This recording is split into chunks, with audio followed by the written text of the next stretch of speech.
Oliver the tortoise has had his human, Ike, for a very, very long time now.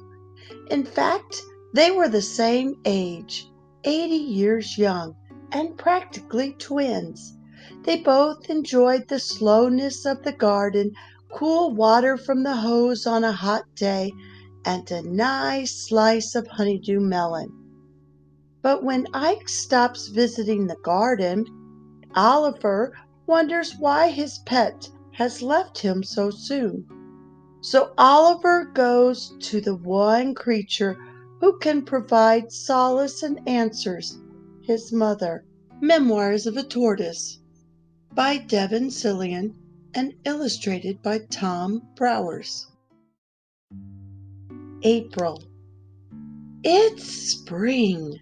The garden is sunny and warm. I think April is my favorite month of the year. It's a glorious day, and Ike just brought me a plate of lettuce and dandelions and a bright, crunchy apple. Ike is my pet. I love Ike, and Ike loves me. He runs his hand across my shell and tells me so. This is life, and it's beautiful. May.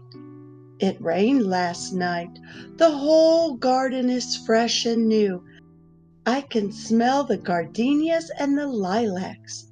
80 times I've watched spring arrive in the garden, and it's always perfect. Ike throws a stick and says, "Oliver, fetch!" But we just laugh because we both know I'm not chasing a silly stick. We do this every day. I think there's a hibiscus blooming on the other side of the garden. I'll go look. June. Wow, what a trip! All the way across the garden, and now I'm sitting in a forest of hibiscus. I like to take my time in the garden. Ike is like me. He takes his time.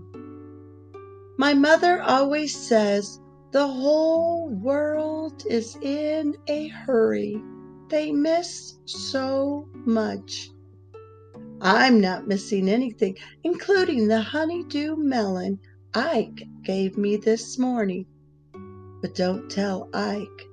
But I would definitely fetch honeydew melon. July. Ike is sitting under his favorite sycamore tree, reading a book. I'm next to him, and this is my favorite time of all. Just me and Ike and this beautiful garden.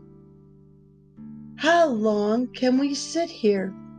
How about forever? Forever would be fine with me. August. It's hot today. Ike fills the baby pool and splashes me with water. Now I'm soaking wet, and I pretend I'm angry. But Ike just laughs, and that makes me laugh. So we laugh together. A banana for dinner. Night takes over, and Ike looks up at all of the stars in the sky and whistles. September. Life slows down this time of year. The days are getting shorter. There is a coolness in the breeze. Even Ike is slower. He's taking lots of naps in the garden. That's okay with me. I watch a leaf fall from the sycamore tree, and I decide I'm going to surprise Ike. The next time he throws the stick, I'm going to fetch it. He won't believe it. October. Fall is here. It's time to put the baby pool and the garden hose away, but no one does. I haven't seen Ike for a few days. He hasn't brought me anything to eat. It's okay. I can eat some of the pumpkin in the garden. But where is Ike? November. I'm afraid Ike is gone. People have come to visit, and they're very sad, and that makes me sad. Ike was still so young. He was 80 years old, just like me. We were practically twins. I thought we were going to grow old together. Ike, where have you gone?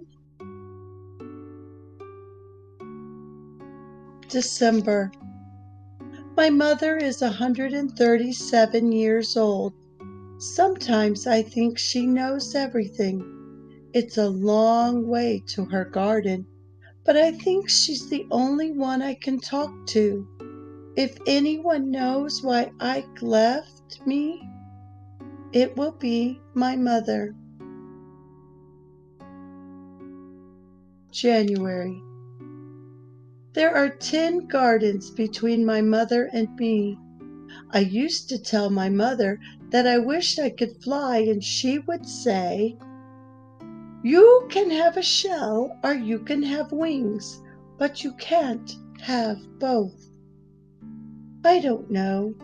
I think some beetles have both, but I don't want to be a beetle, so I keep walking.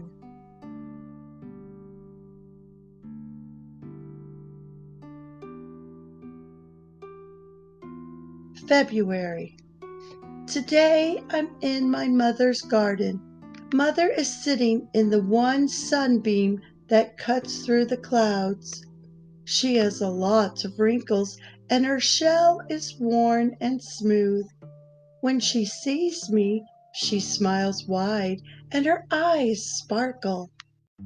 "Mother, I am so sad. Ike is gone." "Oh, Oliver," she said, "Ike loved you so very much." "But mother," I say, "why do we have to lose people? Why couldn't Ike stay with me?" Mother smiles. She closes her eyes and raises her head to the sun. "We only get to have pets in our lives for a little while," she says. "They don't live as long as we do, so we have to enjoy them every day. And when they're gone, we count all those beautiful days we were lucky enough to have them with us. We're so lucky." March. I'm on my way back to my garden. Every step I take, I think about what Mother said. I know she's right. She's always right. But I don't think my garden will ever be the same. April. I'm back home. Yes, back home, and it feels like where I belong. For the 81st time, spring has come to my garden. As I look at the sycamore tree, I hear the door, and without thinking, I turn to look for Ike. But Ike isn't there. It's Ted. Ted is Ike's son. He's bringing me a tray of lettuce and dandelions and a bright, crunchy apple. He runs his hand along my shell and says, "I'm so glad you came home, Oliver. It's you and me now." He picks up a stick and asks, "You want to play fetch?" And for the first time in a long time, I laugh. I think April is my favorite month of the year. And this, for me and Ted, this is life. Mother was right. I am so lucky. Hello, friends. What a good story about losing a friend, or a parent, or a grandparent. This sweet story reminds you, the reader, to make the most of our time with our loved ones. If you enjoyed this story, I hope you will subscribe to my channel, Storytime with Lorelei. And if you liked it, please click like and then share it with all of your friends. Thanks for listening. Bye for now.